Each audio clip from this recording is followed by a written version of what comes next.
Member for Toronto Danforth. Thank you, Speaker. My question for the Premier. Last week, we learned that OPG had sold its Hearn generating station property to a company controlled by Mario Cortellucci. The price tag was reported $16 million. That's only about 1/4 the price per hectare that OPG received when it sold the Lakeview property earlier this year.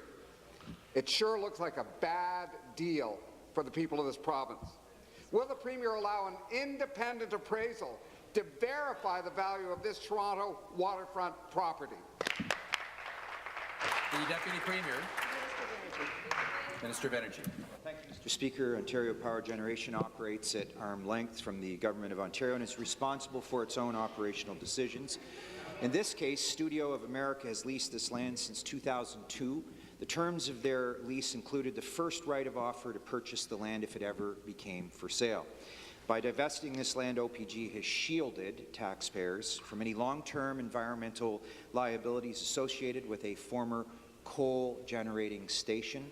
This decision is in the best interest of taxpayers, Mr. Speaker. Supplementary. Thank you, Speaker. Again to the Premier. Independent, like hiring and firing Mr. Velshi. I'm sure totally independent. This deal is raising a lot of concerns. The city was not consulted on the sale. More concerning is the fact that Mr. Cortellucci is a major donor and fundraiser for the PC party. And his family members made several contributions to the Premier's party leadership campaign after he won. He wanted to make sure the bet was sure. The Premier seems no more interested in getting to the bottom of this as he is in finding out whether his Chief of Staff arranged to have an OPG executive fired. The people deserve better. Will the Premier allow an independent investigation of this sale? Minister.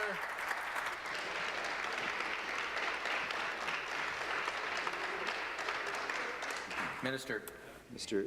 Thank you, Mr. Speaker. OPG is responsible for their own staffing decisions.